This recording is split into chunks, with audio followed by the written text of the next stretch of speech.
Hey guys, before this episode gets started, as a lot of you know, Dom's father passed away this week and she will be taking time away from the pod, kind of indefinitely, and just wanted to get on here and let you guys know what was going on and keep you updated.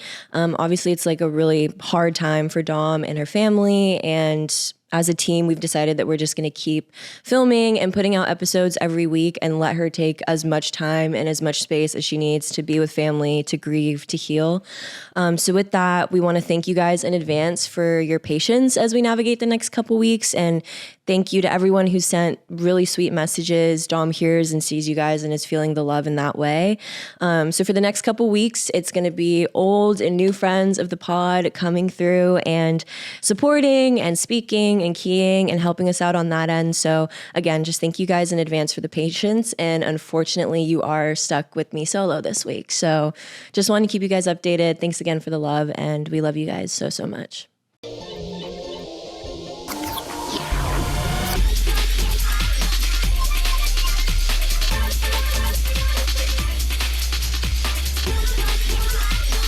Hello, everyone. Welcome back to Upstairs, I guess, neighbor, like literally upstairs neighbor. Like, I don't know. I literally feel like the crypt keeper sitting here by myself, but this is what we're doing this week. And this week we opened up the polls on Instagram to see if you guys had any questions for me. And I embrace that there were quite literally a million questions. So this episode is going to be me attempting to answer dead ass like 80 questions in 50 minutes. And that's what we're doing. I'm also like, guys, okay, I was telling the girls, Quinton's here and Sav's here on the couch, if you guys are wondering who I'm looking at any point. I was telling the girls, like, we can talk more about this next week. Like, I'm literally making Quinton watch Hassan Piker TikToks as we speak. I also got a comment, I don't remember where, but somebody commented, it was like, Maya talks about Hassan so much that like we need like a segment about Hassan. And you know what? To that, I just say, I think my question for Hassan Piker is genuinely like, what the fuck do you think you're doing? Like, I would just like to know what the fuck you think you're doing, why you're doing it. And it's crazy because I'm not even like a big burly, like fee, fi, fo, fum ass bitch. Like, that's not even my shit.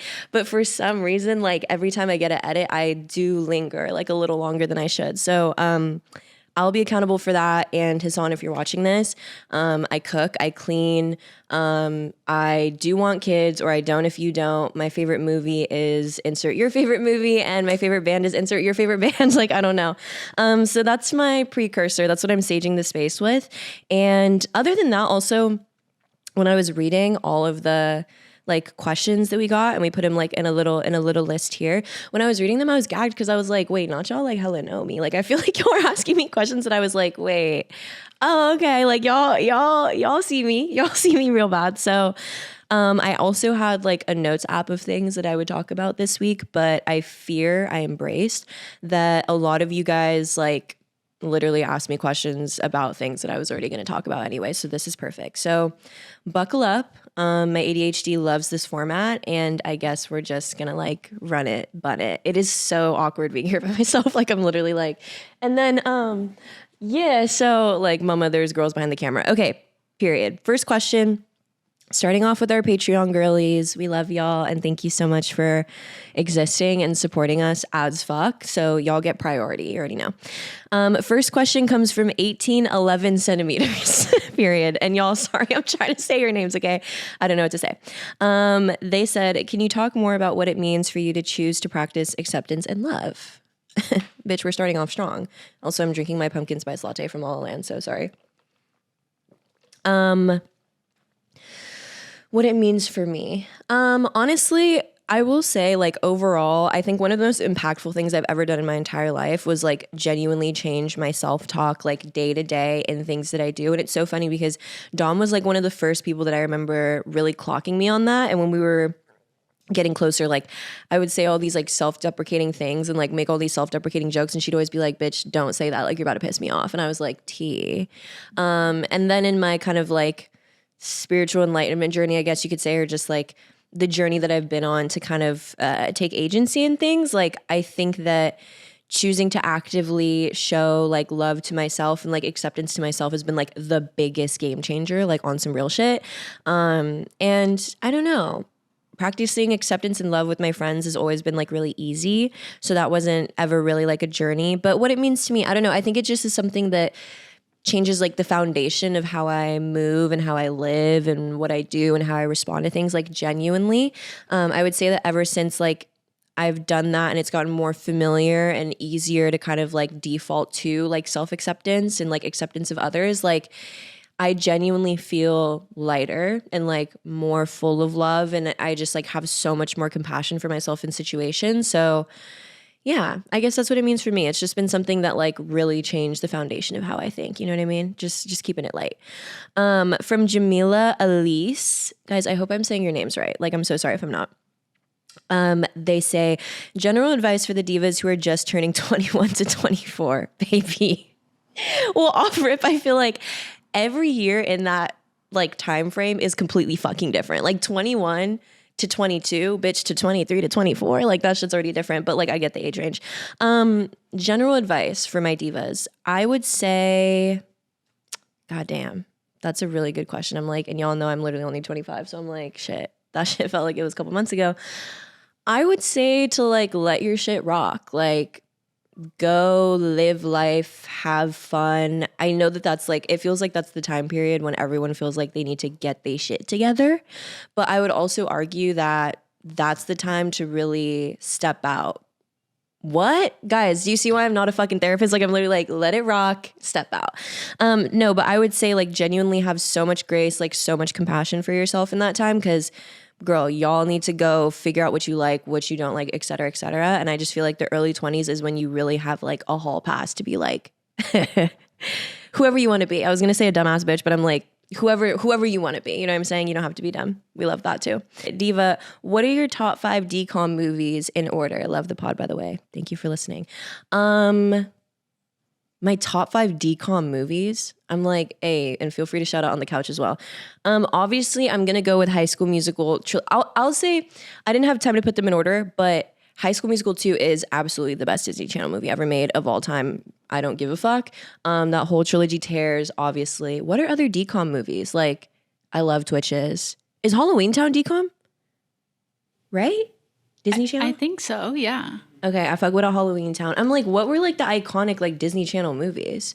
I can't even really think about it off the top of my head. To be fair, I was also a Nickelodeon girl, so I was only going to Disney Channel to like literally watch High School Musical. So we got Brink, Johnny Tsunami, Xenon, Smart House. Those might have been before your time a little bit. That's like more my time. Okay, no, and like, clock that T. A few years. Just a few years. When were we? Like 2000s? The Cheetah Girls. Oh my God, the Cheetah Girls. Cadet Kelly. Okay, T. The 13th Year, Camp Rock. Okay, T. Oh, it has Freaky Friday on Camp here Rock. too. Okay, Quentin said Camp Rock. Freaky Friday. Okay, I will say this. High School Musical, I like born, bred, watch the house down. I never watched it. Me either. And y'all know I'm going to jail. You already know that. Cheetah Girls, abso-fucking-rooted-toodalutely bootly. I feel like the only time I was watching decom movies too was during like Halloween season. So like my answers are very much giving. Is Halloween Town? It is Disney Channel, right? Yeah. Okay, Halloween Town, Boots. Like I fucking love those movies. Twitch's Boots, like we love. And I'm gonna kick myself for not remembering other ones later, but like I said, we on 73 questions with Vogue, y'all. I'm sorry. Next, Sober to Death said, what is a song or band/artist you find yourself always going back to? Y'all already know, like when I literally can't say that. When I literally open my fucking skin off, like take my skin off, baby, it's like Pierce DeVille, like literally birthed me, raised me, drops me off at college, picks me back up, let me live with them in my 20s, like literally let my family move in. Like Pierce DeVille is genuinely, I don't know, that's just my band. Like it's definitely giving that study or whatever, that if whatever bands you listen to when you're like 15 or 16 are like the artists and the bands that imprint on you type shit. So Pierce DeVille is definitely giving like, you named my daughter after the Loch Ness Monster, like what the fuck. Did anyone even get that? Sometimes I hear myself talking, I'm like, how did we get there? Y'all know what I'm saying. Like I'm giving Renesmee and they're giving Jacob, like real bad. So love them, always come back to them. I always come back to Tyler too. Again, another like staple when I was a kiddo. And if I'm allowed to say it, like, guys, please put your pitchforks down. I fear the Brockhampton Saturation trilogy be having me feel, I don't know, like my inhibitions are released. Like, I don't know. So I also come back to those a lot. So that's tea. The next question is from Bella PNG. Bella Pinung. It says decor / Pinterest board. No. The live studio audience laughing. I'm literally like, wait, hold on. No, like, you know, decor / Pinterest board / vision for the new apartment, which bitch, period, because I was going to talk about moving. Yeah, the vision board for this new room, because obviously I'm thinking about my room right now, because I have roommates, you already know the vibe. My room specifically, I'm trying to lean into something romantic, something like witchy but royal. Like I'm somewhere in there. Like it's giving canopy. I'm like, period. I want like a ruffle, like comforter. I'm thinking like crosses on the wall. I'm thinking a lot of things on the wall and a lot of, I don't know, like I'm trying to keep my shit romantic. You know what I'm saying? That's very much my vibe right now. And I'm also trying to pick out what color comforter I want. And I'm stuck between like a deep red and like a light blue. I wish like a deep red was more accessible, but it's not, unfortunately. But yeah, I'm going very witchy with it. I definitely want to have like my altar and shit, so it'll be tea. But y'all know at my core, I'm also literally like running my shit Disney princess core, so I don't know. Next question is from Fuck Jupiter, and they ask, advice for dealing with the breakup from your first love. That's canon, baby. My advice would be to quite literally crash the fuck out. I think that it's really, really, a first love is just something so different. It's something so just different. And obviously I'm projecting my own experience on this question as fuck, but like, it got a little kick to it. And I think that number one, my advice would be crash the fuck out, feel all of your emotions and like let yourself touch the bottom and like process them. And then my second advice would be trust the timing, because I feel like the first love is something a little different. You know what I'm saying? Like I'm somebody who also is single into like my 20s. And so I've kind of had this weird arc of really developing as a person since my first love. And now that I'm really out the hedges and like have grown a new garden, I'm like, oh wow, like girl, whoa, you know, I was a different person.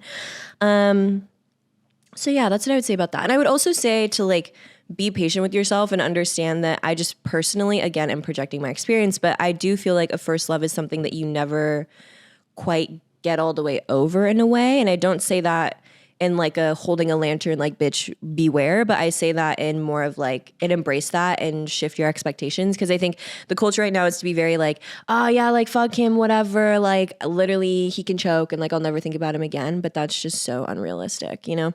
So I feel like if we have compassion for ourselves and know that it's going to be ever flowing, specifically with like an imprint, like a first love, I'm like, diva, like give yourself time.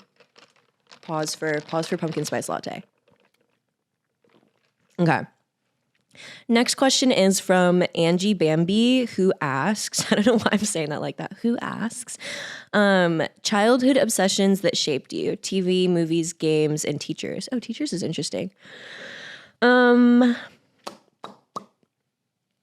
don't know. I was obsessed, when I was a kid, I was obsessed with Sims, Law and Order SVU, iconic, and Coraline. Like literally one of my first memories when I was a kid, one of my first memories that I would say had me like, oh shit, maybe I'm a little different type shit, was I went to a sleepover when I was a kid and I brought Coraline on DVD because I was super excited and I was like, this is my favorite movie. I watch it all the time.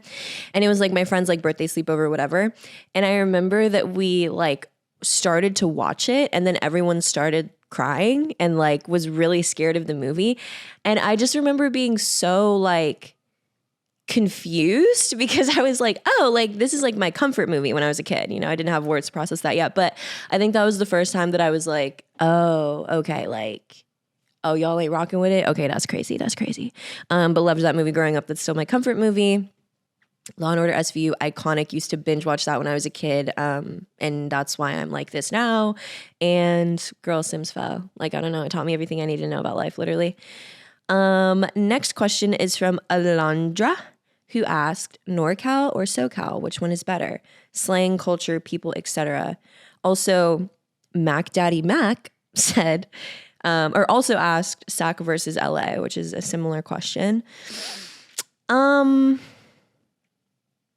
Which one is better? If I could take like all of my friends and everything there is to do here and like the business aspect of like Los Angeles and put it into Sacramento, I would actually build like a giant bubble and make sure that like nobody could come in or get out. Because I feel like there's nuances to both that I really enjoy. Like I haven't lived in Sacramento as a young adult really, so I don't really know what the temperature's giving right now.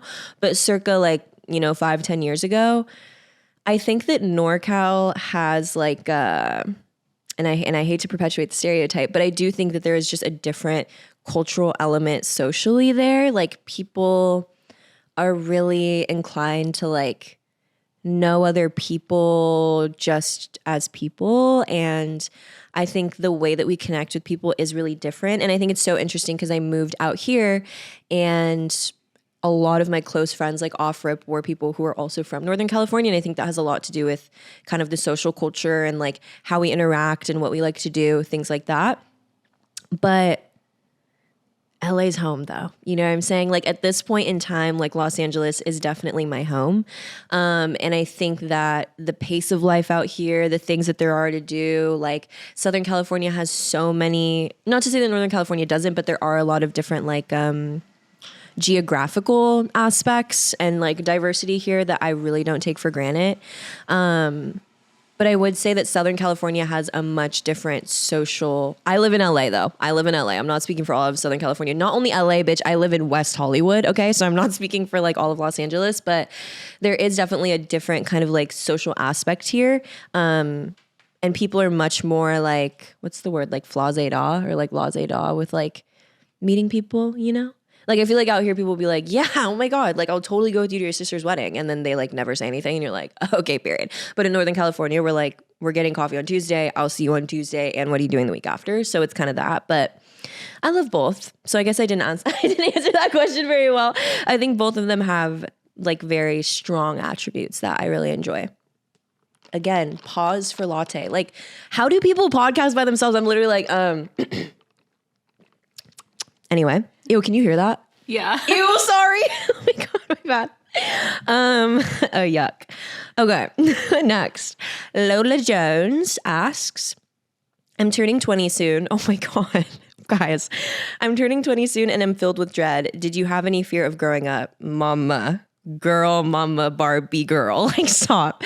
First of all, it's so funny because I literally was thinking the other day, I went on my old Finsta from like literally when I was like 16 to 20 type shit, like a couple months ago. And I had this post on there that was literally a picture of me being like, I turned 20 tomorrow. Like, I'm so sick. Like, oh my God, I'm so old. Uh-oh. I'm 25. Like, stop. Well, congratulations on turning 20. And it's one of those things too, where it's like, and I'm like, guys, if y'all haven't seen my old ass, y'all need to get in the theater and let them like literally massage your brain. But it's one of those things where it's like, I am just a girl who's a little older than you and will say things to you that I totally understand if they don't resonate. You know what I mean? Because I think we forget that we're always the oldest that we're going to be. And there's something really freeing about that when you come out the other side. But I think a part of that is when people try to tell you things about the future, it's just like, how the fuck do you expect me to conceptualize literally being 25? You know what I'm saying? Like, I remember being 20 and being like, bitch, when I'm 26, I'm going to be in a home. Like, by the time I'm 26, they're going to put me in a nursing home. And now that I'm 25, I literally feel the youngest I've ever been in my entire life. So it's just like, it's difficult to really speak on it too much because I also understand that there's some kind of like dissonance that happens. I don't even know if that's the right word for that, but I would say this. Did I have a fear of growing up? Abso-fucking-lutely. Yes, I did. When I was 20, I literally was like, guys, what the hell is going on? Don't do that. Like, that's so scary. I also think though that I don't know. It's kind of one of those things where I'm like, but get comfortable. Like 20 really is so young. And I remember being that age and people would tell me I was a baby and I would literally be like, no, I'm literally the oldest I've ever been, which two things can be true at the same time, but don't be scared. I also think that there's something really helpful to kind of like locking in with and what's the word? Like not debunking, but just kind of like having a conversation with the voice that's like scared to grow up and why you feel like that. Not to be, y'all know this is going to be kind of a thought daughter episode for sure. But like, I think that when I started thinking about why I was so scared of aging, I realized that like a lot of those things were things like impressed on me, culturally, especially if you're a femme, like just there's this fear of aging that's kind of like given to us. It's not really something that we, I think, come to terms with ourselves. And yeah, I think that ever since I've looked at it like that, I'm really understanding that a lot of those fears that I had like weren't even mine to begin with. And there is something really, really beautiful about getting older. And like every year that you get older, I promise you literally feel exactly the same as you did the last year. You might feel a little bit smarter when you look up in 5 years. You might feel like you have, a lot more understanding of what's going on, but I don't know. I think the fear is something that a lot of times is just like given to us, and aging is so beautiful and you learn something new every year and it's just, bitch, you're so young. You know what I'm saying? Like you're going to have so much fun. You're going to key so much. So I don't want to say don't be scared, but I would say like as a 25-year-old, I'm like, mama, we got so much time. Don't even worry about it. Next from Miss or Mr. or they, like guys, help. From Claire is cool. What is the most impactful piece of fan fiction you've ever read? Okay, T. Okay, no, this is T. This is T. What do I want to say here? I'm like, how real do we want to be on the pod right now? I can't think of like one specific fan fiction that got lost in the sea of fan fictions. But I will say in this, some of y'all, this is before yo time. And I'm talking to a very specific demographic of people right here. Do y'all remember 1D sexual frustrations on Tumblr? Because if you do, I need you to sound off below. And if you weren't alive during that era, or if you don't know what I'm talking about, 1D sexual frustrations was a Tumblr blog back in the heyday, bitch, like back in the like literal heyday of One Direction. That was like basically a whole entire collection. Oh, I'm like, do I need to worry about that?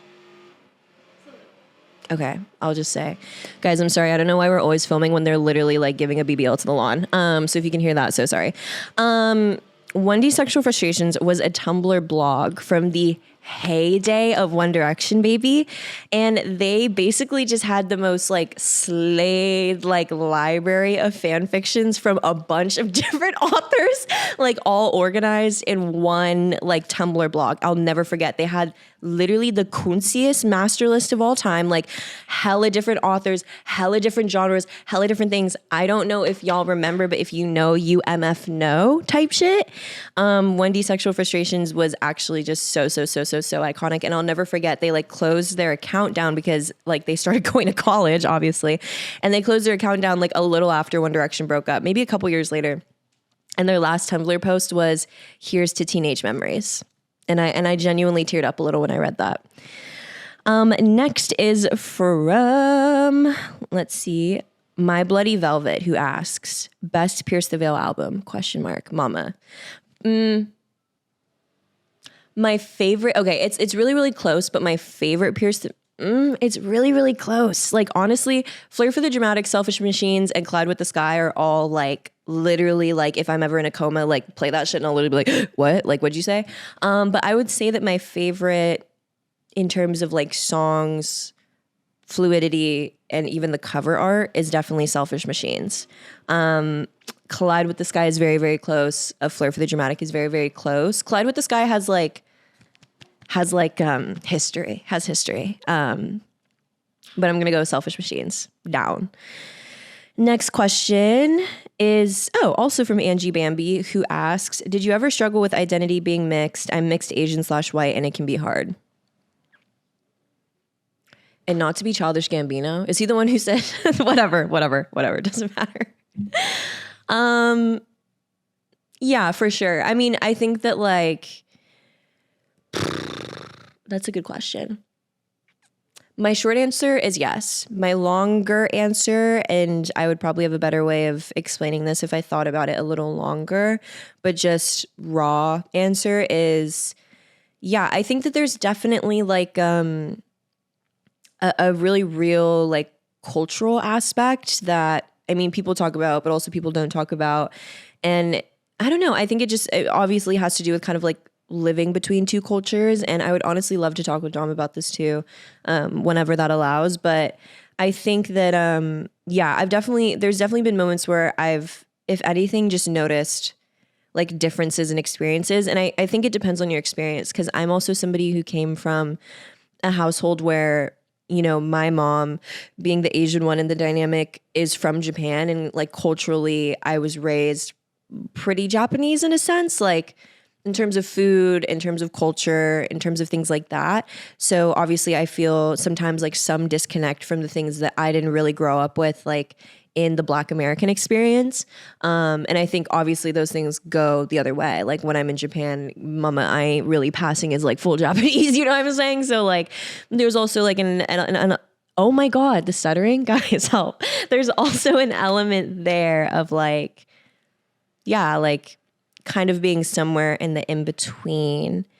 And I think if the question is really about struggling with identity, I would say that perhaps the uncomfort that is felt is just that in some ways you kind of have to find your own identity and be really like rooted and secure in that, and just kind of be comfortable with being who you are, like literally. Because I do think it's one of those things also where when you're like a multicultural household, it depends on like our experiences aren't going to be the same. My experience with another person who's Black and Japanese is probably similar, but also not going to be necessarily the same. And I think that there's just like a lot of nuance there and a lot of in between. And yeah, so I would say short answer, yeah, I felt like some uncomfort sometimes, or I've definitely felt awareness, I should say. But you know, I'm happy being who I am, and I love being Black and I love being Japanese, so it ain't even tea for real. Next one is from Maisie Pareja, who asks, give us your witch bruja lore and what got you into learning more about it. Okay, y'all clocking my tea real bad. Y'all clocking my tea real bad. That's a really good guys, and I could have had answers prepared, you know what I mean? That's a really good question. I think, I don't know, it's weird. Like I feel like I didn't really have like a moment where I set the intention, I'm gonna learn more about like witchcraft or whatever, and then I like went and did it. I don't think that was like really my swag or my story, but I don't know. I just, in the last like year, I've definitely been going through like a kind of like spiritual reckoning, or kind of like a connection to spirituality, not in the sense of like organized religion, but more so just in the sense of noticing the magic and the synchronicities everywhere, and read a lot of things and kind of just started to do things that made me feel like more in touch with what was going on around me. And I think I don't really have like a moment where the lore began, but I think eventually I kind of just looked up and was wanting to be more like physical, if that makes sense. Like I remember I started like burning incense or like burning sage, or I would start like, I mean, I've always been one to get like tarot readings and things, but I would get tarot readings, which is kind of a separate thing. But like in that same world as I was learning about that, I started learning about like candle work and things like that. And I think eventually it just got to a place where I looked up and I was like, my friends would joke about me being witchy, and I was like, oh, wait, yeah, because they would have burned me at the stake real bad. So I think that, yeah, my lore is just that I just have this urge to feel like connected to something. And a lot of times that translates into doing kind of like tactile shit, you know? I like feeling things. I like writing things down. I like lighting candles. I like setting up feelings and just, I don't know, just being in touch with myself. So yeah, I guess now I would label it as like witchy activities. And now I'm definitely like researching some kind of like quote unquote like witch practices, but I never really had like a moment where I like started my quest. You know what I mean? Would love to talk more about that if that's of interest. But anyway, next thing is from Joey Corte, or Court, not so sure. From a fellow Jamba alum, what custom smoothies were you cooking up for yourself, bitch? Let's go. Mama. Oh my God, that's such a good fucking question. Okay. Orange Dream Machine, you add strawberries, bitch. Would also make the acai smoothie, but I would put the Greek yogurt, but I would also put French vanilla ice cream, make it a little creamier. You know what I'm saying? Also, my tea is that I love granola in a smoothie. So I would be like making a lot of the smoothies and just like adding granola because I like a little crunch. You know what I'm saying? And the most like mod smoothie I would make all the time was, we used to have like I don't know if they still have this there, but they used to have a chunky strawberry like smoothie bowl. I don't know if anyone know what I'm talking about, but anyway, it's basically just giving like strawberry, vanilla, peanut butter, granola, banana, you know the vibe. And I used to like take that recipe and make it with like, you know, more liquid or whatever so that I could drink it as a smoothie all the time. That shit literally used to get me all the way together. And if Jamba Juice wasn't literally $10 for a fucking small, I would I would literally be in that bitch getting crunk, like eyebrows on fleek. The last Patreon question I have here from Suntory is, did you ever play the Hannah Montana Wii game where you could dress her up and shit? Girl, no. Wait, did you guys play that? No, I wish I did, though. Wait. I didn't know that was a thing. Girl, I had no idea that was a thing. But I will say, bitch, and it was on my notes app to talk about Hannah Montana a little bit, because I just feel like if you were a diva of that time, I just feel like we don't talk about enough how she literally, first of all, she literally was like fully living her, like she was method as fuck. Like she would literally be Hannah Montana on the show and Miley, and then she would sell concert tickets as Hannah Montana, but then also as Miley Cyrus. Like I would be very overjoyed. I would be very, very happy to see that kind of magic again. You know what I mean? In the sphere. I don't know if that's possible anymore, because bitches would literally probably like point and laugh, because I don't know what the Gen Alpha's on, but I'm like, you know, it required a bit of belief and everyone buying it on the bit. You know what I'm saying? Like when we were kids for sure. But like, bitch, that was so coons. Like you would literally be like, oh, it's a Miley Cyrus concert, or oh, it's a Hannah Montana concert. What? Bitch, what? Miley, if you ever see this, like I would love to have you on the pod, bitch. Like we just need to key on some real shit. Okay. Exiting out of the Patreons and going back to our other neighbors here. Okay, period. I'm like, guys, me trying to answer a million questions. Like, how are we doing? I'm like, okay? I'm like, slay. Okay. The ASMR of that gulp. Is it really? You can only hear, wait, ew, hold on. That's so embarrassing. What the fuck? I love it. Okay. I'm like, okay, period. Okay. Guys, I'm sorry I'm going so fast. I'm like, how is my pace? Like, am I all right? You know, I literally am like bouncing around. Okay. Next question from Alana Wagner. Maybe Wagner? Not so sure. They ask, how do we release ourselves from the trap of social media? I want to delete this app every day, ? T. Mama, when I found out, I'll let you fucking know. Like literally, because I'm like, guys, I be wanting to delete TikTok and Instagram and it's a little different too. Like Instagram, for example, it's a little different because that's like dead ass LinkedIn at this point. Like that's literally where, you know, you post like your art and your work and things like that. So it's like a little more difficult to delete that. But I want to delete it every day. Because the days like when I wake up in the morning and I don't go on TikTok first thing, like I hate to be that girl, but it genuinely feels like my day gets better. Like, I don't know. So when I find out, I'll let you know.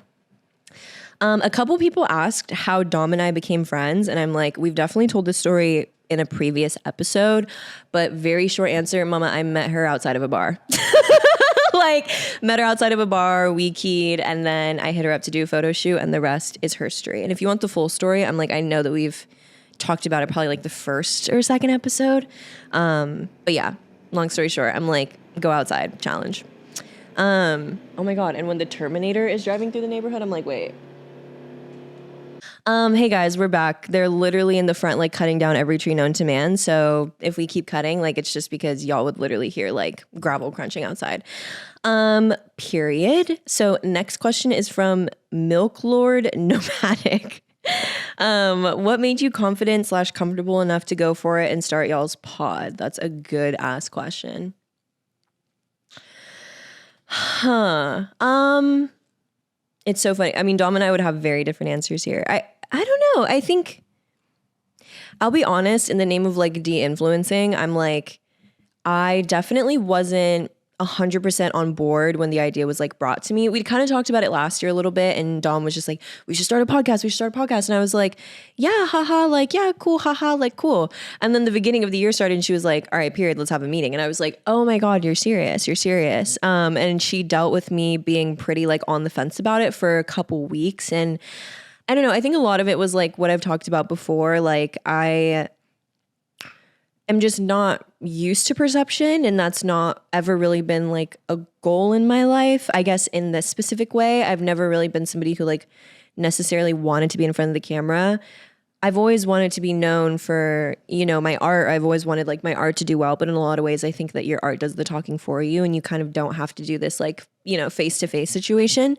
So I was really insecure about that and uncomfortable with that idea. And I don't know, I guess what made me confident or comfortable enough was that eventually it got to a place where I also will say like instinctually, I was feeling like this is a risk that I should take. And I couldn't really put like words to it. And I don't know why I felt like that. Well, I guess now I know why I felt like that, like for sure. But at the time I was like not so sure why I felt like that, or like why I was having that gut feeling, or like, you know, any of those things. And I think I really trusted that. And also, you know, at the time too, we had no idea what was going to happen. Like we were kind of just like, if our friends listen, that'd be cool. Other than that, like it's, you know, it's just going to be what it's going to be. So I think I was comfortable with that idea. And also I think the nail was that I just remember having this feeling that I should trust my gut, number one, but also that as long as I was being and showing up the way that I would show up in my day-to-day life, then the only difference between doing and not doing the podcast would be whether or not people heard and saw me, you know? And I think that was kind of like the main reason, or the thing that made me kind of like hop off the fence, was I have no problem like sharing myself. I have no problem in my day-to-day, you know, like being authentic and like joking around and like talking to my friends. So it kind of just got to a point where I was like, well, what would be the difference if we filmed it or didn't film it, you know? So yeah, and I think that's also like why a lot of the things like kind of caught up to me later as it's gotten so successful so fast. And as we have all of you guys like watching and listening, which obviously I'm so grateful for, I think that's why like the anxiety kind of starts to come in waves later, because I really wasn't expecting anything. Like I kind of just came into this like, no, you know, I have a feeling like this would be fun. And also like, it'd be cool if like the homies listened, and that's it. And I can just like be myself and like, we'll, you know, figure it out.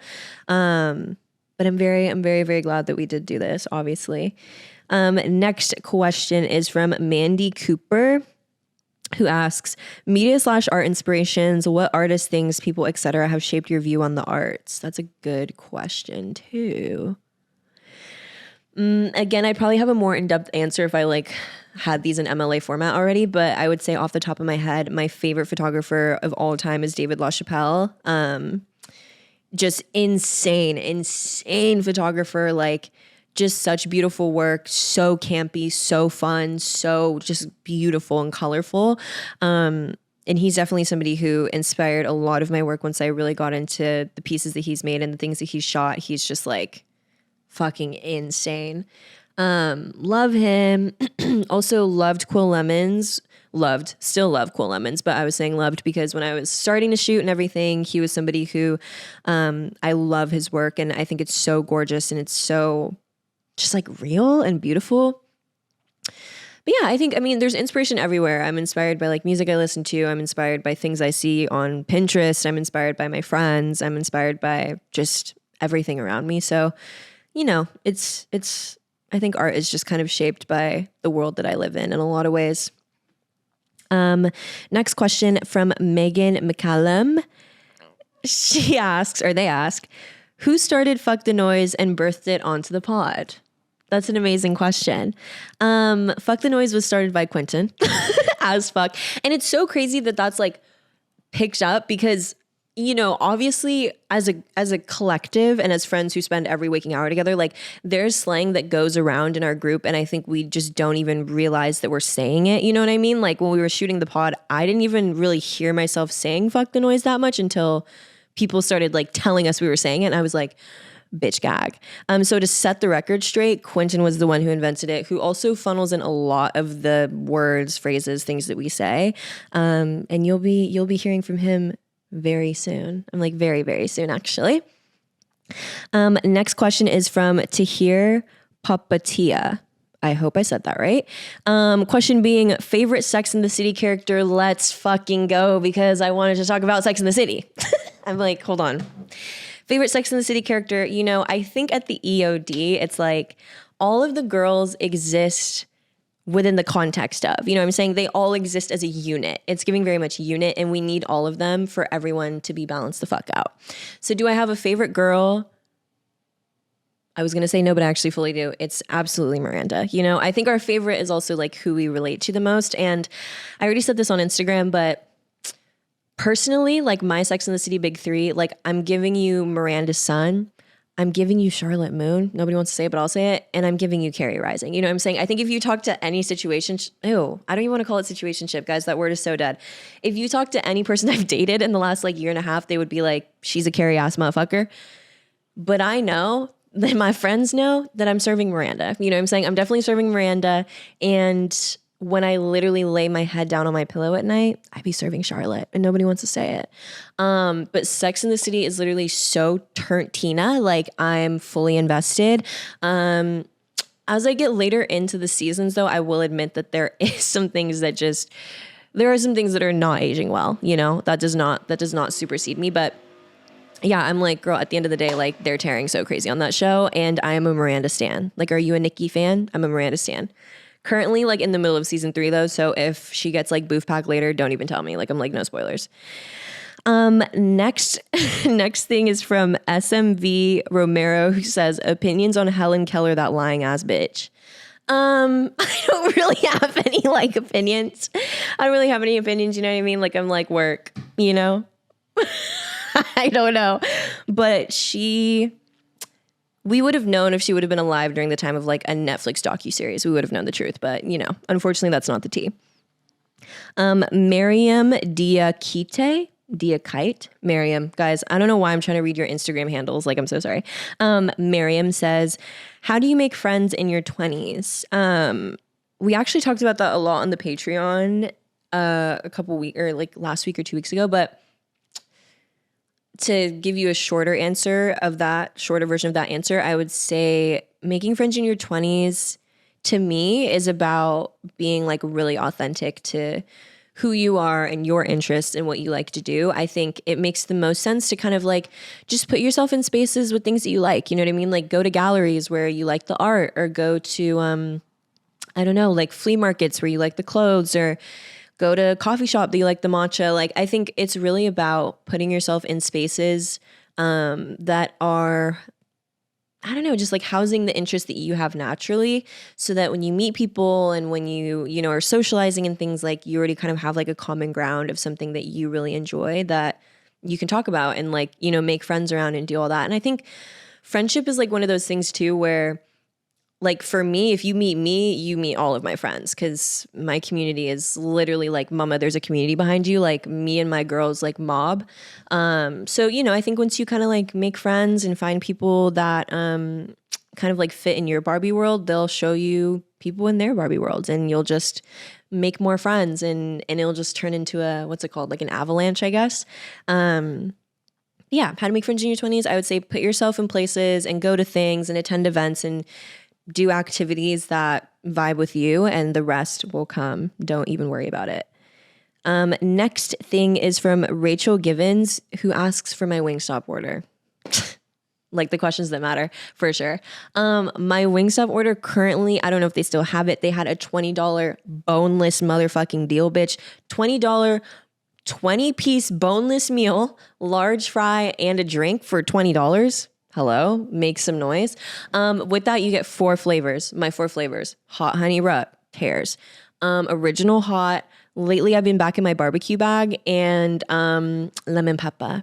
But if I was gonna get just like an 8-piece and I had like 2 flavors, I would get right now today, because my answer would have been different yesterday, I would get half barbecue, half hot honey rub, Guys, we sleep on barbecue. 2 ranches, veggie sticks, well done fries, and a Sprite. Like, fuck what you heard. Gabby Pan asks, advice for a 22-year-old feeling lost as fuck. Mama, my advice would be let yourself be lost as fuck. Like, I genuinely feel like your 20s are for like literally just stumbling around and like ending up in places that are gonna like water you later. I think don't be afraid of being lost. I think being lost is totally normal. Like, I genuinely feel like once you turn like 21, 22, that's when your life like actually starts. You know what I mean? Like, everything before was kind of like the pre and like the pre-game, like the instruction pack. And then like you turn 21, 22 and all of a sudden you're literally in the world like supposed to actually like build a house from scratch. So don't feel bad for feeling lost. I would say have compassion for yourself. Let yourself feel lost. You have a cool 12 years before you need to get it together. And just go out and follow your gut, baby. Like, go follow your instinct. Do what you want to do. Have fun. Find out what you like, what you don't like. You gonna be just fine. Like, don't even worry.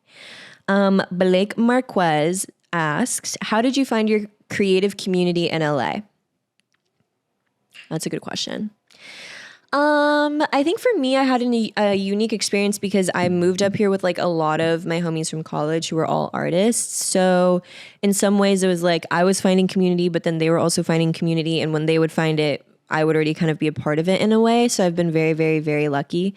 I think finding creative community is about, honestly, again, same thing, like go to creative events that like mesh with your vibe or things that you're interested about. Reach out to people, you know what I mean? Like, I think you would be surprised how many people would be down to just go grab a coffee or would be down to just, you know, pick your brain over lunch or something. Like, I don't know if that's an LA thing, but I feel like there's a handful of friends that I've made out here by quite literally just like following them on Instagram, reposting their work or something. And they'll be like, we should get coffee, or just reaching out to them being like, I love your stuff. Like, you know, would love to assist you on a shoot or would love to, you know, grab lunch or do something like that. Like, I think be brave in your approach and know that you honestly would probably be so surprised at how many people are willing to like connect creatively and make things and do things with you, for sure. This queen says, from Sasha_V10, what are some habits everyone should implement? Love the pod, by the way. And we love you. Habits everyone should implement. I said this at the top of the episode, but I'll say it again. I think self-talk and like changing your self-talk quite literally changes how you live your life, changes how you move about in the world, like literally changes your whole entire experience. Not even being dramatic. And I think it's good to get in the habit of like not using self-deprecating jokes or like humor. Like, that used to be my shit. Like, I literally used to turn up for being like, I'm stupid, I'm dumb, I'm literally like stupid, like loser, like whatever. And now I'm like, no. Because, babe, your subconscious don't know when you're joking and you're not joking. You know what I'm saying? And I think culturally we have a lot of like that humor right now of being very self-deprecating and being very like head down, like I'm so doo-doo dumb stupid. But like when you start to clock that, number one, you're going to be surprised at how much you actually do that, I feel like. And number two, when you change it, like it literally changes the way that you move about the cabin, babe. Like it makes your default completely different to like genuine self-love and care, like actually. So my habit would be definitely like start to clock your self-talk and make a habit of like changing that or just flagging it and replacing it with something different. You know what I mean? Like sometimes when I'm literally like, oh, I'm so stupid, I'll literally be like, baby, backspace, say that again. I'm like literally smart, or I'm literally fine. Like it's not even tea. And that's completely changed my life. Shelby C. Wood asks, what camera do you use and how did you get into photography? The camera that I'm using currently is a Mamiya RZ67, which is a medium format film camera. My sweet spot is definitely shooting film. I love shooting film. I don't know. I got into photography actually because when I was going to school in Long Beach, one day I went to this like vintage store in Long Beach and they had this like $40 little like Olympus zoom camera. And it was a film camera and I picked it up and that was kind of it. Like I literally just bought it and then I shot a roll with Keelan a couple days later, just kind of off the hatch, like whatever. And I got those, like I got the developed film back and it just was like the first time that I'd felt really passionate about something since I was like dancing. I don't know. I just followed my gut on that. And ever since I'm like, I can't imagine like not shooting. It's actually so insane. But yeah, everything, how did I get into it? It was very self-taught. It was very like DIY vibes. And I just got lucky to find that camera at that shop. I don't know. I don't think I ever would have picked up a camera if it wasn't for that. Question from Jane, close friend and DJ extraordinaire. And they asked, what's your favorite movie of 2024, mama? Wait, was Wonka last year? Okay, whatever. This year was favorite movies, Challengers Tour, obviously. I'm not even trying to keep beating a dead horse, bitch. Like, to be honest, the horse is alive and it's well. Challengers was so good. And honestly, my old ass, so good. So good. Well, they asked for one, but I also thought Blink Twice was like really good. I know she was a little polarizing, but I thought that film was absolutely amazing. Be like, well, yes.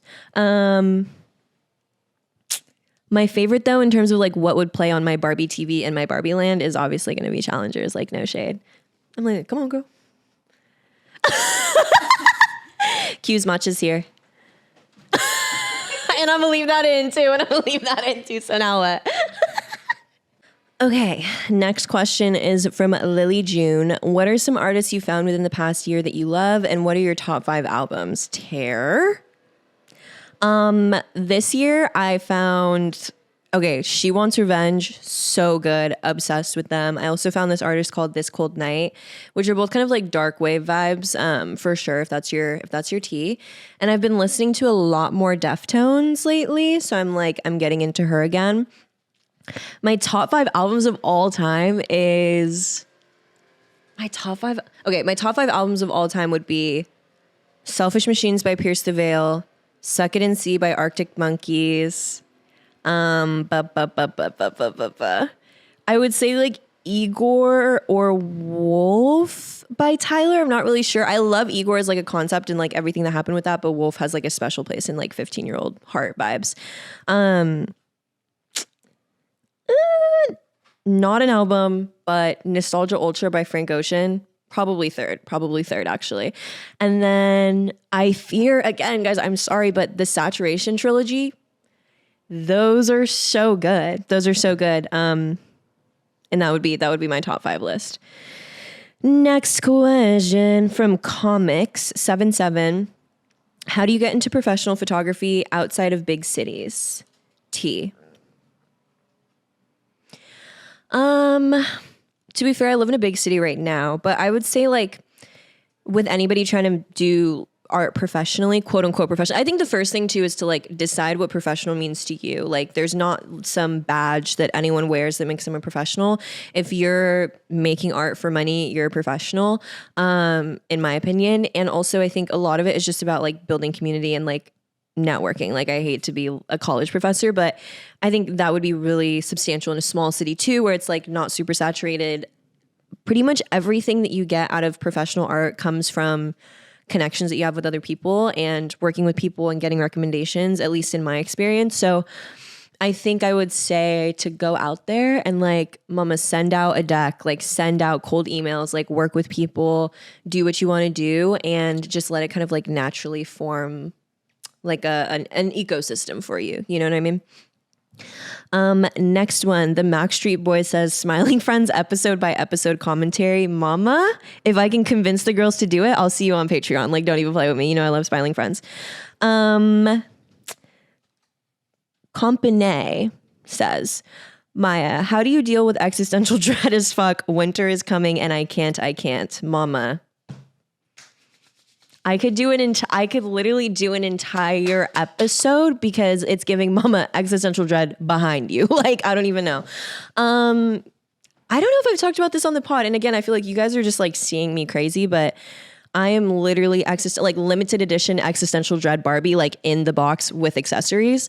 And how I deal with existential dread, I would say this, like I genuinely have not even graduated. I've graduated from the university, but then I also come back as a teacher, you know what I'm saying? Because you never really fully get over existential dread, considering it's something that just is, like just is in life. How do I get over it though? I think like one of the main things that's helped me cope is there comes a point where you make a decision of if it's going to be something that hinders you or if it's going to be something that frees you. And I've had, when I was a kid, countless panic attacks, like literally panic attack every single night, like literally sick to my stomach over existential dread. And eventually got to the point where it was like, girl, you gonna keep being sick or you gonna go out there and live life to its fullest? You know? And I think that that's like something that's freeing about like definites like that, is that eventually it comes down to what are you going to do with that information? I know this is a lot easier said than done. In practice, what I think this looks like is, for example, I think it's interesting that you said like winter is coming. So I'm assuming that you have some tie of like existential dread with winter. For me, like my existential dread was definitely tied to like nighttime. Like I used to have panic attacks every night, mama, about existential dread. And so even now, like I keep a really tight sleep routine. I do all these things, I think in part because I'm just like not comfortable being up at night, because my anxiety tells me that like, mama, that's time for existential dread. Like, let's turn up. And I'm like, wait, no. Something that my therapist told me that really, really changed my perspective is that scientifically, like your brain has neural pathways, right? So if you're somebody who's like, every winter I have crazy existential dread, after like a couple winters, that's like genuinely the neural pathway that you've built in your brain. Like, bitch, it's getting cold, time to turn up, dread style, you know? Or for me, it's like, okay, I'm about to go to sleep, time to literally think about, insert a bunch of things about mortality, literally. So what my therapist said is like, you can think about your brain and your neural pathways as like a hiking trail, right? So you walk the same hiking trail subconsciously a million times. For me, every single night, I'm going to have an existential dread panic attack. That hiking trail had literally signs, like it had a water station, like it literally had a bathroom. Like my trail was so carved out that it's really easy for your brain to default that way, you know, to get anxiety about it, to do all these things. So if you wanted to change that, then you would have to start a new path, which for me and what she, you know, helped me with is like, when I'm having those thoughts, make an active effort to think about something else. Like even if it's hard, like think about your day tomorrow, or think about a funny memory, or think about your crush. Like, I don't know, just think about something else, and it starts to form a new neural pathway. And it's going to be hard, and it's going to take time, babe. Like I'll tell you that right now. It takes time, especially with existential dread. Like she's a tough motherfucker, like no shade. But eventually you like, my therapist would say like, you cut the trees out the way, then you start to walk the path. And yes, it's really hard and you have to like push it to the side and you have to like dig out weeds and you have to do all these things. But eventually when you like consciously make an effort to think about something else, you like default a new hiking trail. And eventually like the other one kind of grows little weeds on it. Like you could still see her and you could still access her, trust, I know. But like the new trail becomes an easier path for your brain to walk. I hope that made literally any sense, but yeah. So I'm like, basically, how do I deal with it? I think about other things. Sometimes I let it rock and it hits the bottom. And then I'm like, right, I'm still going to literally wake up tomorrow and have to do things. So like, am I going to spend time like being sick, or am I going to get up and get my bread up? But I'm sending you so much love because I know how insanely difficult that is. And I do think that there is something beautiful to like being existential dread Barbie and allowing that to turn into, let's have so much fun and turn up, you know? So yeah, Naruto Lovebot says, Maya, what do you miss most about being in the 1D fandom, and what's your ideal solo date? What I miss about being in the 1D fandom is being 16 years old and literally not having a care in the fucking world other than waiting for new HQ pics of Harry to come out. Like that's genuinely what I miss about that fandom. I miss everyone always listening to the One Direction discography as a unit, you know what I'm saying? And I just miss, I don't know, like I just miss having like a little skip in my step, seriously. And my ideal solo date is a day at the park, hella snacks, hella food, music. Honestly, it would be with my homies, but that's not a solo date. Maybe a manicure, pedicure, and then maybe like a 2-hour like Family Guy watch. You know what I'm saying? I mean, I guess I do that anyway, but whatever. Eat a Kitchen Witch asks, what's the best concert you've ever been to? One Direction, Where We Are tour, and or Flog Gnaw last year. Something Biserto.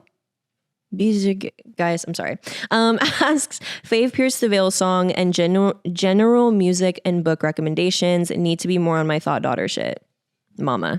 Favorite Pierce the Veil song. I don't care if you're Contagious off of Selfish Machines. I think that's one of my favorite songs of all time.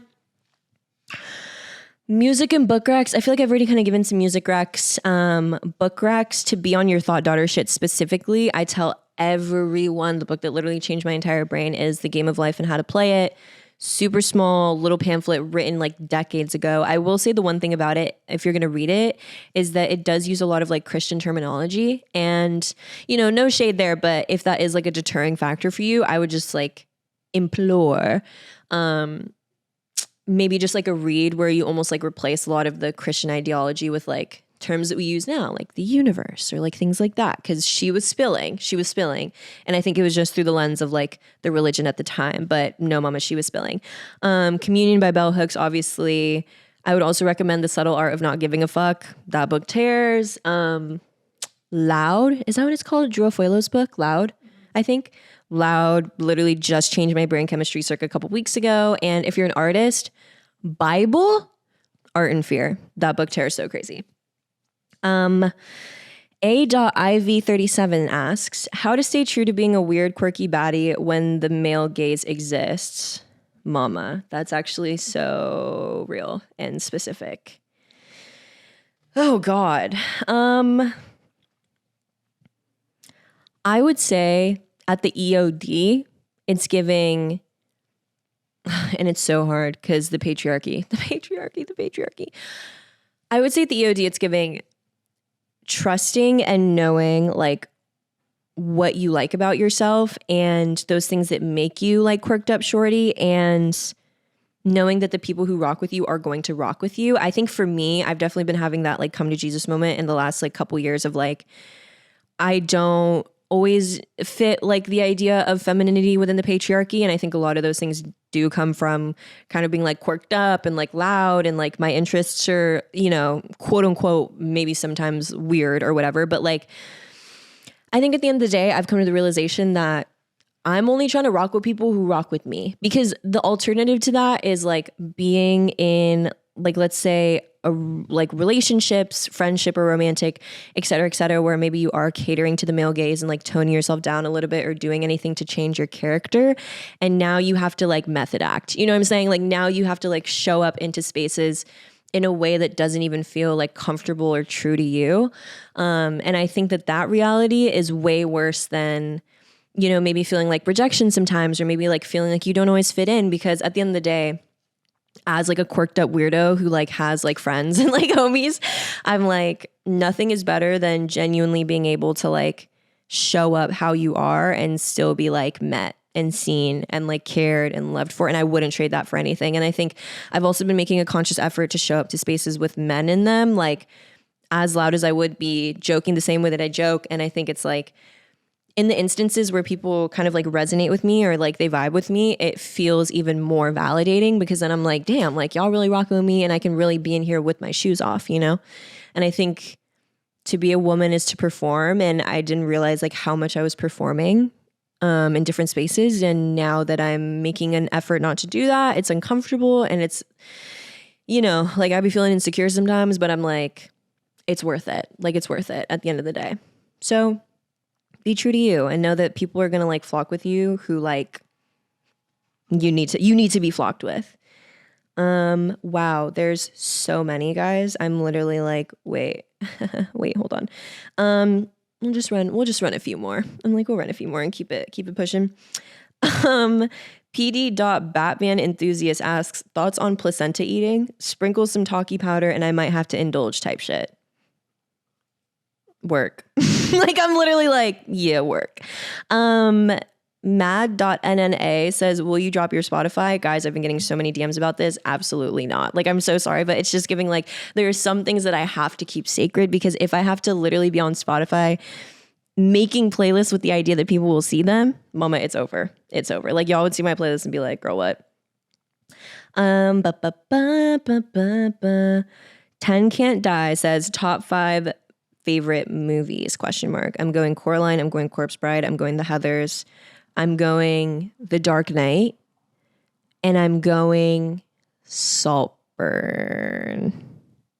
or Scream. Maybe Scream.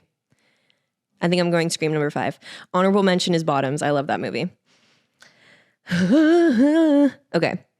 Anna DeRay asks, I'm graduating college this year and I'm terrified to adult. For real. How do you feel? Any advice? Mama, I hear you. I see you. I understand. I feel for you. I think you get out of college and you just figure that shit out. That's horrible advice. But again, I think a lot of things, I just feel like don't be scared. Like, you're capable of doing things. You're capable of going out and like finding a life and finding a job. And if anything, I'm like, finding a job. I don't even care. I'm like, honestly, if you don't find a job, fuck it. Like, that was the capitalism talking.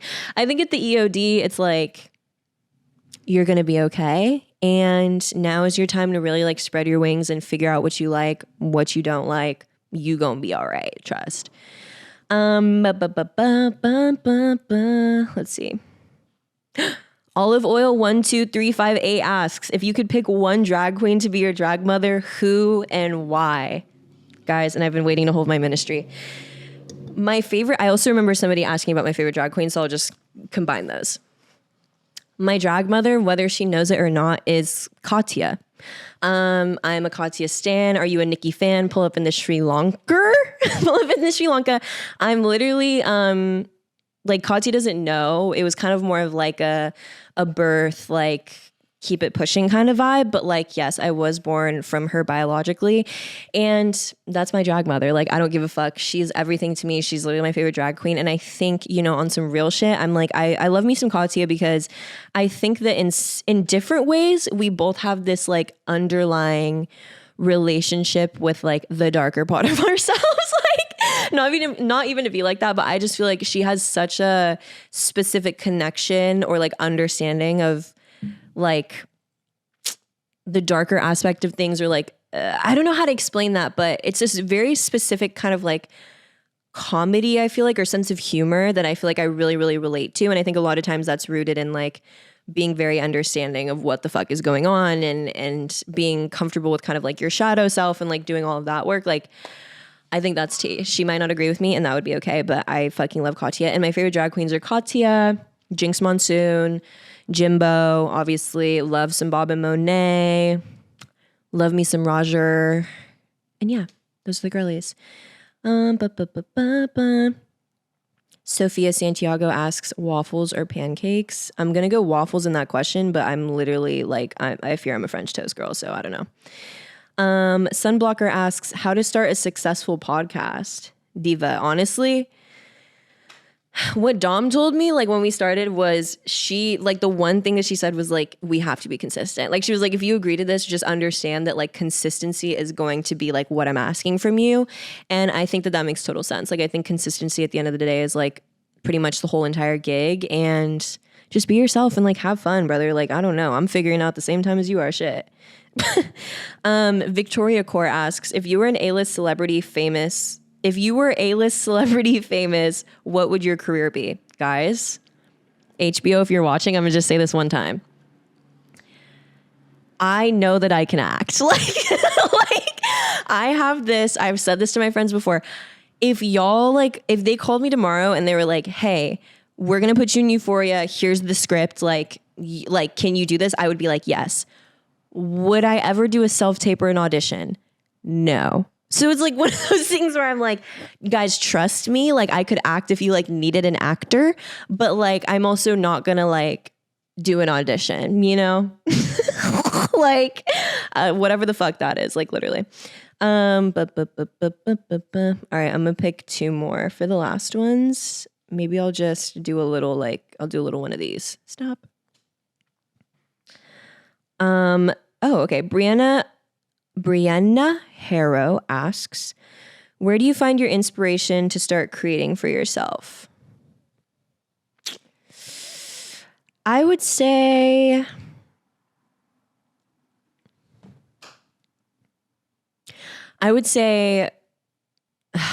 I don't know. That was kind of a loaded one to pick towards the end. But I think at the end of the day, like art is something that if you're an artist, you know that you would kind of do it regardless. Like at some point, it's not even about, you know, I stand strong in capitalism absolutely obliterating the art world and totally ruining art. And we're kind of in the thick of that right now. But at the end of the day, I think if you're an artist or a creative, you know that that's just something that you do almost for like self-care in a way. Like it's just a form of expression that you're going to do regardless. And I think finding, let me like reread this question so I don't like go off the script, but starting to create for yourself. Yes, I do think it's like rooting it in what the process is like for you, what that means for you, what that looks like for you. And kind of like knowing why you create. That's kind of a weird, like larger than us thing to say, but I don't know. Like for me, I think finding inspiration to create for myself is also like, I'm a couple years into like being an artist. I've done the freelance art. I've done all of that. And I think a part of it was kind of just coming to terms with like, when I'm looking at art through creating for other people, like making things, commissions, like doing things for other people, like it's just a completely different feeling. It's a completely different experience. Like the way that I interact with my art is completely different. And dare I say like less fulfilling or less it just doesn't feel the same. So I think that's where I find a lot of my inspiration to start creating for myself is like, if I didn't have to worry about money, if I wasn't worrying about selling my art all the time, like what would that look like? What would I create? Like who would I be? Like what would I make? How often would I make it? Like ever since I stopped freelancing, I literally shoot something probably once a month. And when I was freelancing, I was shooting stuff pretty much every week, just with the feeling of like, I need to keep making stuff so I'm still like desirable in the market. Like I need to keep like pushing out stuff so people can see what I'm making. And I think eventually it just comes to a place of like, that's literally not even why I make anything anyway.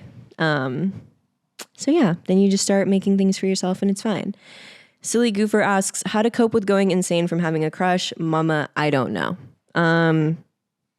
So yeah, I don't know what to say about that. Andrea.r says, how have you been doing since the anxiety and perception pod? We're doing better. You know? The anxiety is still, I mean, I'm just an anxious girly to begin with, but I think I'm settling just in the idea that like, I'm literally just a girl and how people perceive me isn't necessarily what's true to me. And I don't know, I'm learning every day. And so, yeah, I don't know. I'm doing good. I think I just needed to like reground myself and like feel like remember who I am in a weird way. Okay. I'm going to say like two more things off the rip of things that I was going to say anyways, but I saw somebody had a question about it. And then we're going to go over to the Patreon where you guys will be getting a salve review. Yes. All right. Okay. Because I remember somebody asked about how to take or like how to self-care. And they were saying that they were like having a hard time with self-care. And I wanted to share that. I think I'm reading Women Who Run with Wolves, obviously amazing book. And I wanted to share that, I think when it comes to self-care, I'm not amazing at it. I'm getting better. But like, I think something to remember is that self-care isn't always about like performing self-care, if that makes sense. I think at the very root, self-care is kind of just like coming back to yourself and like allowing yourself to feel and hear yourself and be in tune with your body and just like a little bit of time and space from this like loud ass world to just like remember who you are almost, or just like feed your wild self, you know? So I was interested to answer that because I think that a good way to practice self-care and something that I'm practicing now isn't always like, oh, I need to like drive out to the beach and like, oh, I need to like go get a massage, like this grand performance of self-care. Like I don't need to like cut and put cucumbers on my eyes. Sometimes I literally just need like 10 minutes of silence. You know what I'm saying? Or like going to bed an hour earlier or journaling or watching a movie I really love. Like I think it's about creating an environment where you can come back to yourself and like reground yourself, and less about like running around trying to like do the performance of self-care. I hope that makes sense. I had a question about my K-pop era. Mama, I'll just say this. EXO, GOT7, NCT, specifically NCTU. Is that what they were called? 7 Cents music video. Y'all know if you know. That was my shit, and my biases in EXO was Chanyeol. My bias in GOT7 was Bam Bam. It was a really hard day for Bam Bam stans when he said the N-word for real. NCT stans my bias in NCT was Taeyong. Also loved also loved Red Velvet. Also, of course, loved me some Twice. Loved some Blackpink. And just know that like we was on and poppin' back then. We was on and poppin'. And then lastly, which bleeds into my neighborhood watch for the week, is I remember there was a comment or a question somewhere about getting comfortable being single. And I was gonna say this later, but I'll say it now. I recently finished listening to Loud by Drew Afuelo. I'm saying her name right? Okay, just gotta fact check. And Loud is genuinely, I'm gonna call it now, like it is literally a feminist. It's genuinely like a contemporary feminist piece of art, like literally, because I've been reading a lot of feminist literature, and I think a lot of it is kind of older or like the classics, and I started listening to the audiobook kind of just randomly. It was like, oh, I wonder what this is about, like whatever. I don't like super keep up with her, but obviously like I know her face and I've seen some of her things like during COVID and stuff, and I was just like, girl, let me see what she's talking about, because I love listening to a woman of color. I don't give a fuck.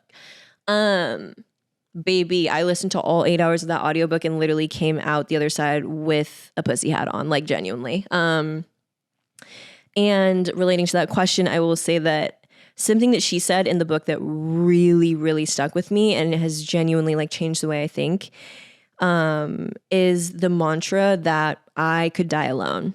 And, morbid perhaps, but basically her point was getting comfortable with the idea that you can die alone, because in essence, like we're the only person who can attune to our needs or love ourselves or care about ourselves like the way that we do. Like there's genuinely nobody who's going to be able to do that for us anyway.